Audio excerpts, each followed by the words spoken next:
Core values are an important part of a company's culture. However, most companies miss the mark by using words that represent really the entry fee rather than a strategic choice. As a business coach, I spend a lot of time with company leaders planning growth and developing strategy. And a key part of this process is establishing the fundamentals for why an organization exists and how it chooses to do business. And this step includes creating its purpose or mission, its vision, and most important, its core values. Here are a few things to bear in mind in developing a set of values if you want them to have any real use in your business.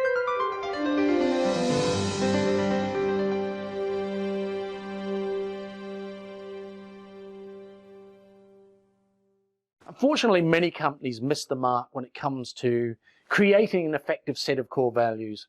They either create a set of aspirational statements that describe what they wish they were rather than what they truly are now, or they create values that define basic business best practices rather than differentiating values that define the company's unique identity.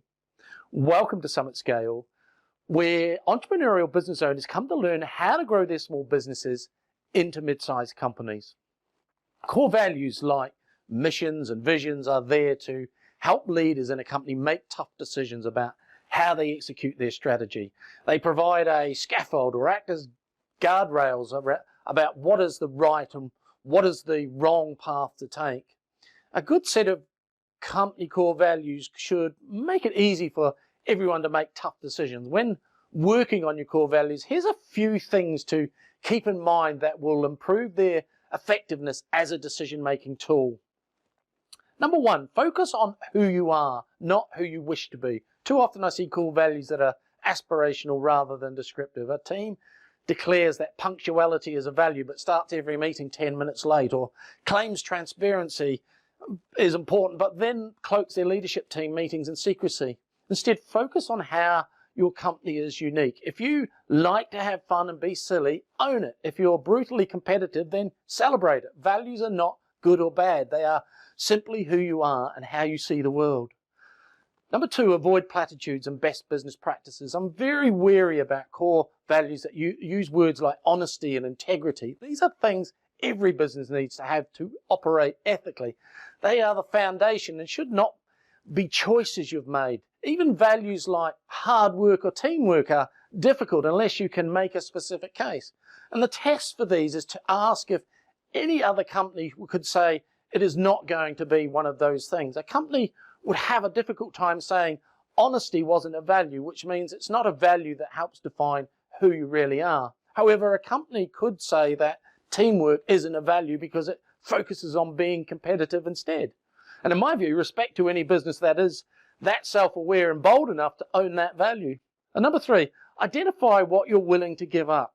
A good way to give your core value some bite is to figure out what value you're willing to give up. We call these anti-values. These anti-values reflect what you're willing to sacrifice to truly live your value. So here's the trick. You need to be able to give your anti-value to another company and have it still make sense. So if you're willing to give up privacy to be transparent, that works, because another company could choose to give up transparency for privacy. Number four, find stories that demonstrate your values in action. Values need to guide actions. Collect a handful of stories that breathe life into your values by showing how you've used them to make difficult decisions. You can also find examples of when you didn't use them and how that led to bad outcomes. If you can't find examples of how you have lived out your values, you might be missing something. Number five, incorporate them into your company rituals and routines. It doesn't do any good to spend the time and energy discovering your values just to make a poster for your conference room wall. You need to use them as tools for making decisions and guiding your actions. Work them into your regular course of business. I have clients who develop quarterly themes around values and create awards for people and teams who best demonstrate them. And while I don't suggest using them in external marketing materials, your internal communication should refer to them often. Number six, hold people accountable for living the values. The most impactful but also the hardest application of core values is to hold people accountable for living them.